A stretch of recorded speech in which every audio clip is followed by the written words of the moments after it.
Nu tager jeg din stol herhen, Kalle, så kan vi lige snakke lidt sammen, inden du skal op. Nå, okay.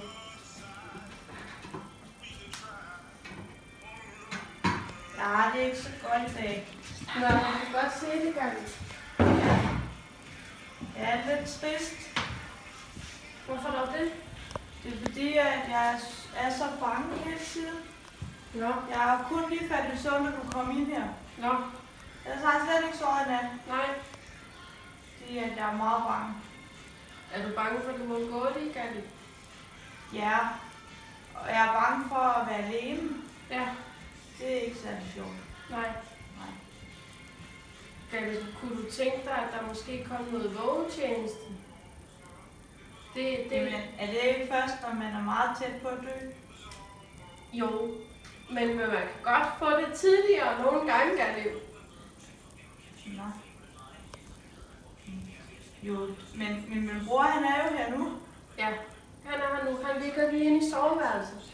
Jamen, er han her ikke hele tiden? Nej, han skal jo have visum for at kunne være her. Nå. Så jeg tænkte, at det kunne være en god idé i de perioder, hvor at din bror ikke kunne være her. Ja. Det kunne det måske godt. Det ved jeg ikke, om det er noget, vi skal finde ud af, eller... Jo. Hvis du mener, det er tid. Det er kun op til...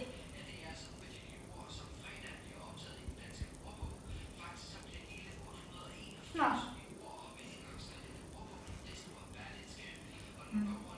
Jo, det kunne da godt være, at det var det, der var blevet nødvendigt.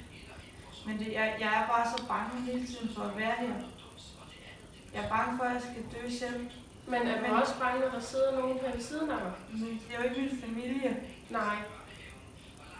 Jeg vil gerne have min familie her. Ja. Det er jo dem, jeg er tryg ved. Det er rigtigt. Ja. Og så synes jeg bare, det er så færdigt, fordi jeg ikke er så gammel. Det kan kun 35 år. Hvad så med alle de der gamle damer og mænd, der sidder ude i plejehjemmene? Ja. De skal ikke dø endnu. Men sygdommen rammer jo forskelligt. Ja. Men derfor så synes jeg, det er rigtig uretfærdigt. Det kan jeg godt forstå. Og hvad med alt det, jeg ikke har oplevet? Jeg har hverken fået børn eller kone eller noget. Hende jeg havde, hun gik fra mig. Ja. Ja. Det er altså rigtig trist. Men sidder din bror ikke her ved dig nogle gange der? Jo, det gør han da. Men du siger jo lige, at han kunne på visum, så skal han også rejse hjem. Ja. Og så er jeg bange for at være alene. Fordi der kan jo ikke sidde nogen ved mig altid. Nej. Nej. Og nu ved jeg jo, at han ligger det ene ved siden af. Det er rigtigt. Men... Ja, jeg ved ikke. Jeg troede ikke, at jeg var så tæt på døden. Det er også helt forskelligt alt efter, hvor hurtigt det udvikler sig. Ja. Men nu vil de jo heller ikke behandle mig mere. Og du får jo stadig en alternativ behandling. Ja. Men det er jo ikke alt det kemo det. Så det er jo nok ikke så... Altså, det er jo nok fordi, de har opgivet kampen. Det er jo en alternativ kemobehandling. Ja. Men de har jo nok stadig opgivet. Fordi det anden behandling, det virkede jo ikke på mig. Nej, det er rigtigt. Så nu behandler de stadig lidt. Men... Tror du bare, de behandler lindrende, eller? Jeg ved det ikke. Jeg synes stadig, jeg har meget ondt. Ja. Jeg synes ikke, det går bedre. Men tror du, det havde gjort mere ondt, hvis de overhovedet ikke havde gjort noget? Det ved jeg faktisk ikke. Det tror jeg lidt, det ville. Det kan godt være. Men det er bare... Jeg synes bare, det er så uretfærdigt. Det er også helt okay, jeg synes, det er uretfærdigt. Der er desværre Altså, bare ikke så jeg meget er nødt til at have fjernsyn kørende altid, fordi at jeg er bange for at være selv. Jeg er nødt til at kunne komme ind på alle mulige tanker, som jeg sidder og siger til dig. Sådan noget med, hvorfor er det mig, der har ramt? Hvorfor lige mig? Jeg er kun 35 år. Ja. Jeg kan desværre ikke svare på det. Det måtte du ellers gerne. Ja, jeg ville også gerne, hvis jeg kunne. Ja. Nå. Jeg vil gerne op. Jeg tror gerne, jeg vil prøve at se, om jeg kan komme op. Vil du hjælpe mig med det? Det kan du tro. Skal vi have dynen? Ja, det synes jeg, vi skal starte. Jeg fjerner lige stolen først. Skal jeg stoppe?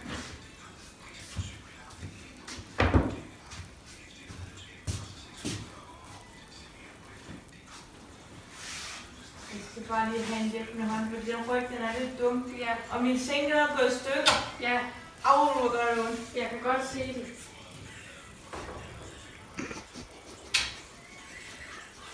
Kan du svinge benene ud over? Ja, jeg kan på. Øj, jeg bliver helt Ja, skæmmet. jeg lige tage det ben. Ej, jeg er langt nede her. Ja, Dum seng. det er godt, du er så høj. Ja. Nå. Hey, Så vil tror du, jeg... vil du have noget at støtte dig til? Eller skal du lige sidde og have Ja. balancen? Jeg tror, jeg skal have balancen. Ja, Og så skal jeg måske på et eller andet tidspunkt, så kunne jeg måske godt... En rollator, ja, tror jeg godt kunne hjælpe mig. ja. Skal jeg finde en rollator til dig? Ja. Ja. Men så går det lidt nemmere. Ja, vi prøver en gang, Galli. Nu skal du ikke vække min bror. Ja, godt du er stille. Ej, det gør altså så ondt det her. Kan jeg ikke godt få noget morfin eller et eller andet? Jo, det kan du tro, Galli. Kan du huske, hvornår du sidst fik? Ja, du har lige vækket mig, så jeg har ikke fået det nu. Nej, er det i din morgenmedicin, Galli? Ja, det kan godt være. Okay, jamen dem skal jeg nok komme med. Tak.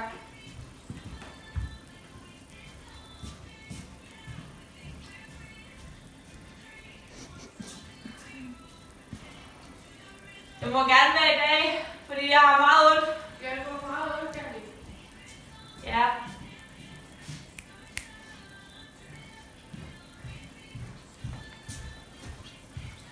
Værsgo, Galli. Tak for det. Og her er pillerne. Og jeg har halsen. Men jeg kan ikke sluge dem. Det er ikke så godt, Galli. Jeg knuser dem, Galli.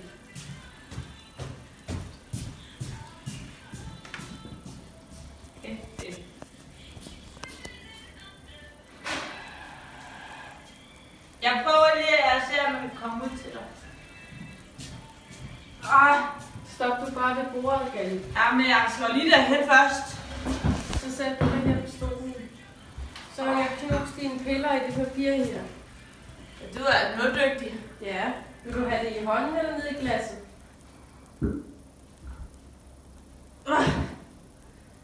Ej, Vil du have det nede i glasset eller i hånden, Galli? bare her. Tak. Og det smager godt. Nej.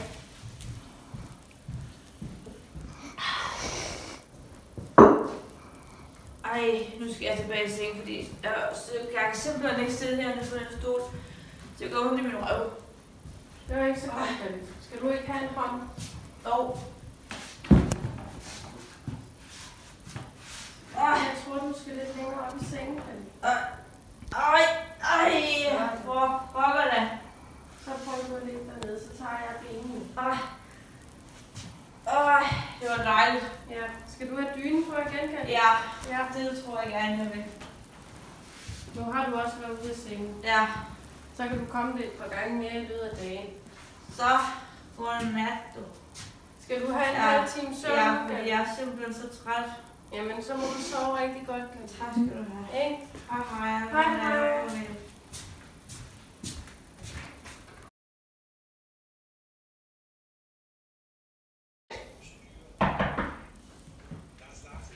Godmorgen.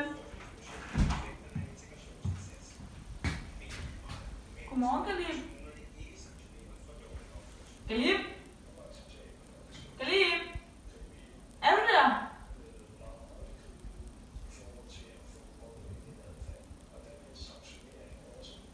Nej, det er ikke nogen, der skal.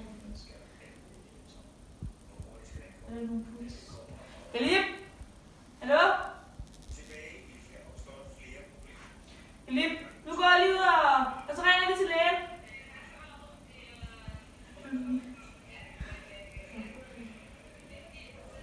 Og så ringer jeg til pårørende. Men Galip, jeg må ikke genopleve dig. Så jeg skynder mig lige, og så kommer jeg tilbage.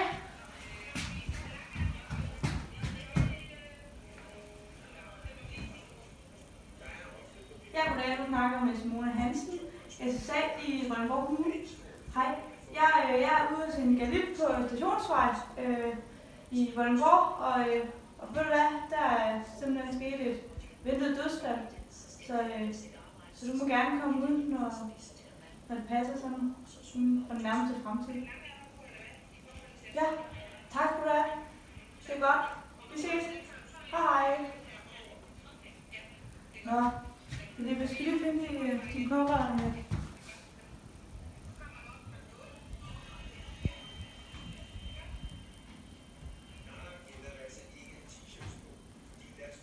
Hej. Snakker med Abdul? Hej Abdul. Du snakker med Simone. Jeg er livs hjemmehjælper. Hej. Ved du hvad, Abdul, jeg er virkelig ked af det, men jeg må desværre fortælle dig, at din bror han er afgået ved døden her til morgen. Ja. Jeg kontrollerer mange gange. Jeg skal nok ringe til dig senere på dagen. Jeg skal bare lige have afklaret en masse ting, når vi går ind og gør din bror klar om lidt. Og så ringer jeg til dig, når jeg har snakket med læger og med bedemand. Skal vi aftale det? Ja, og hvis I har lyst, så er I meget velkommen til at komme hjem. Det har jeg også snakket med Galip om. Ja. Det er bare i orden. Kan du have det godt, til vi snakkes? Det er godt. Hej, Abdul.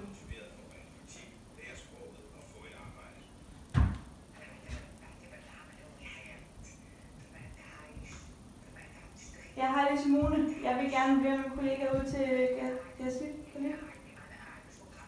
Ja, han er desværre afgået døden her til morgen, så jeg har brug for en, der kommer og støtter og hjælper mig lidt. Ja, det var jeg.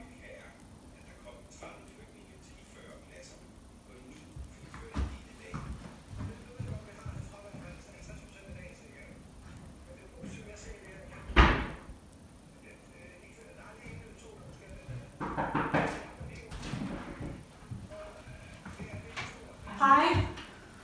Ja, så skete det desværre med ham. Det var jo ventet. Ja, det var det jo. Nu tænker jeg, at vi skal til at gøre ham klar. Ja, det gør vi. Så hvis vi henter nogle stole eller noget tøj. Ja. Skal jeg finde noget tøj? Ja, det er det.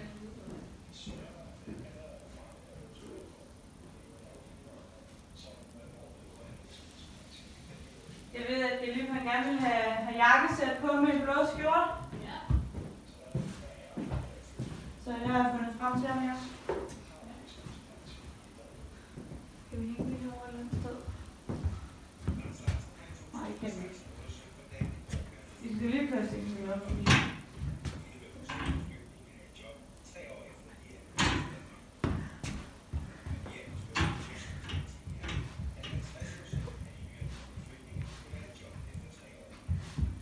Jeg lige passe på det billede derovre.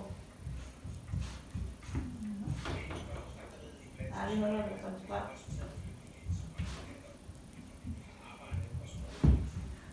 Det er altså også noget skidt lige at tænke, de går i stykker, og man skal bruge det her.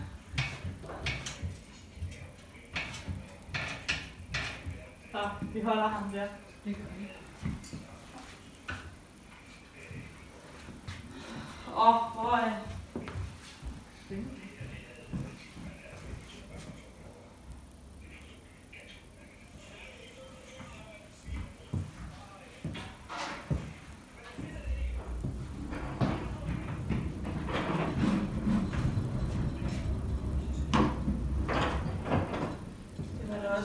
Men det var da godt, at han fik fred nu. Det må man sige. Det har han ventet længe på. Ja. Har vi nogle handsker? Ja.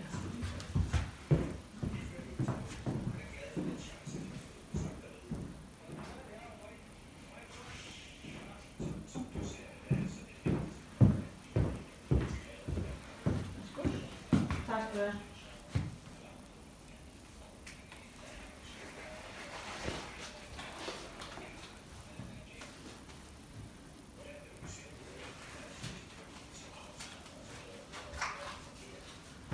Nå, ved du hvad, hvis skal nok starte med at have hans.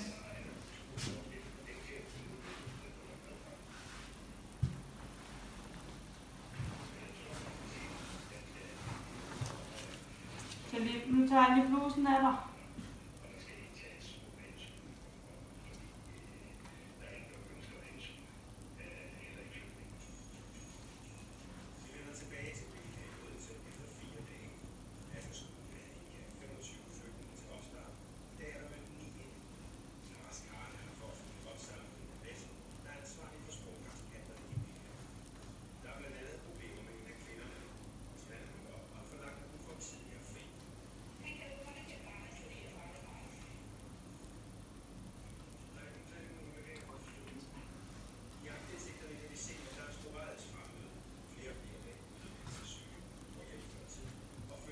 Han er også allerede begyndt at blive lidt kold.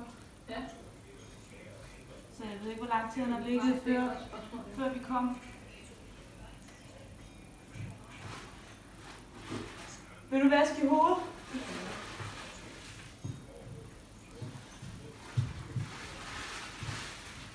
Jeg tager lige dine briller på.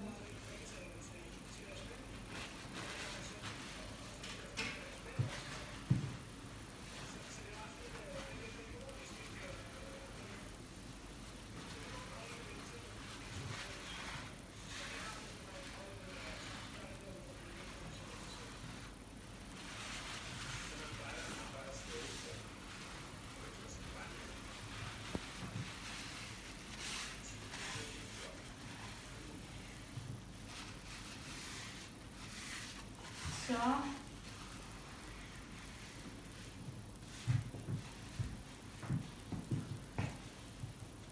Skal jeg lige have noget creme eller sådan noget måske? Ja, Det tror jeg, han vil blive rigtig glad for.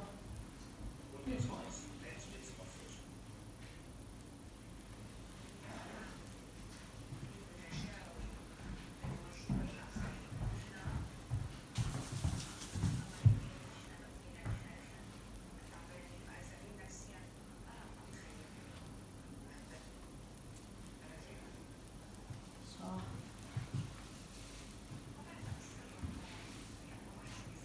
Så skal vi lige have noget tøj på.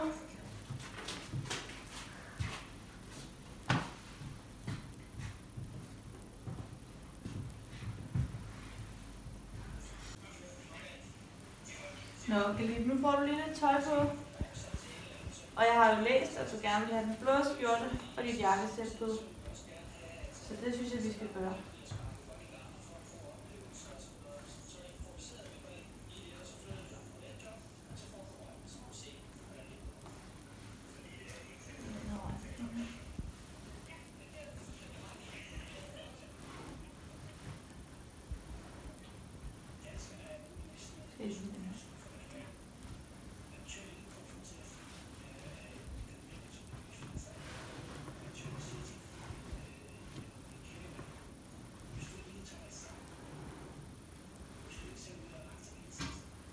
Nå, skal jeg tage mig over til mig? Det gør vi.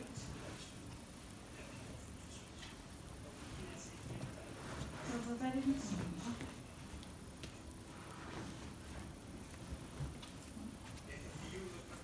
Så lidt.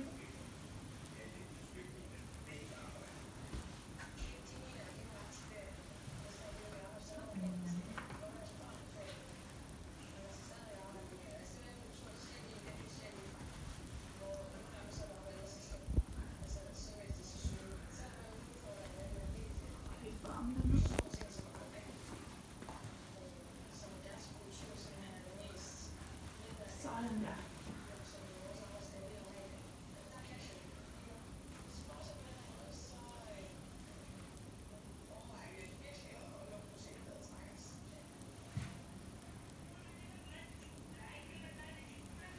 Ja, altså fint ønskjort, jeg ikke lige.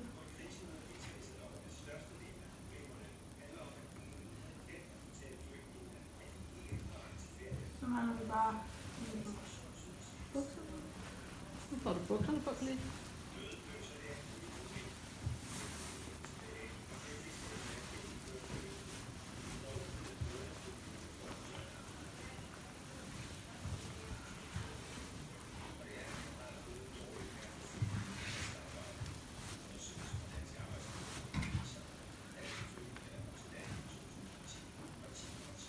være om på siden. Ja, det er det.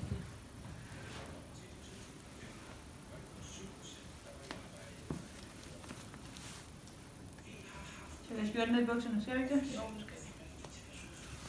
Så når man skal have jakke ud over.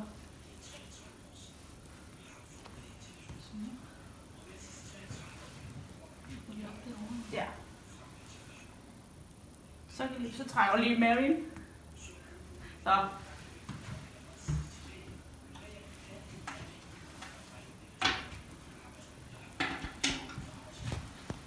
Nu bliver det også bare rigtig, rigtig fint.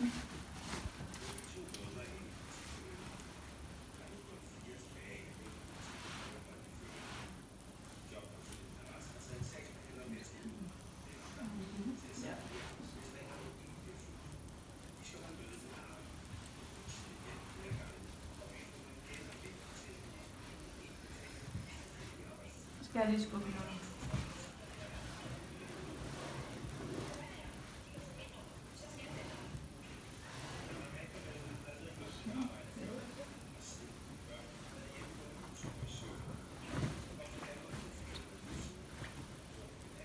Så kommer vi ind igen.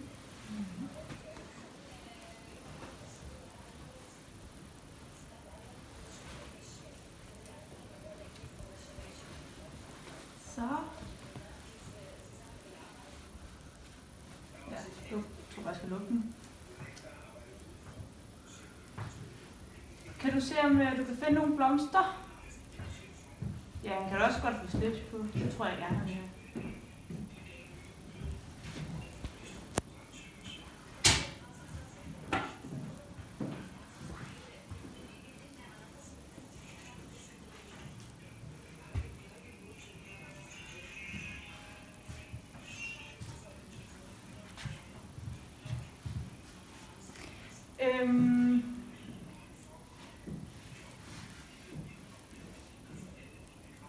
Hanna? Ja.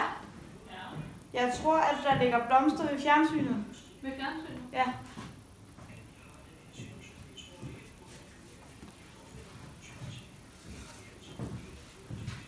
Jeg tror, det var det, jeg lagde dem.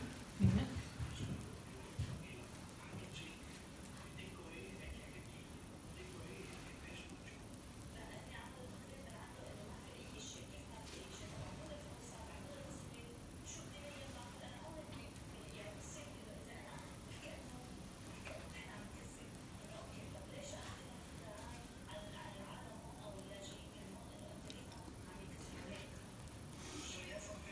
Sådan, det er det. Så vil jeg være klar.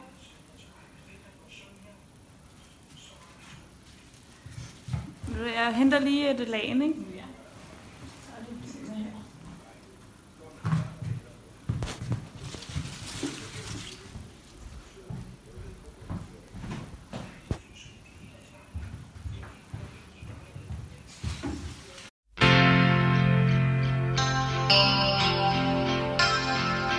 Om lidt bliver her stille.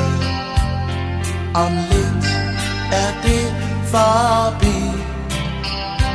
Fik du set det du ville? Fik du hørt din melodi? Forladt og alene danser cirkusprinsessen rundt, går i stå på sin line i et sanseløst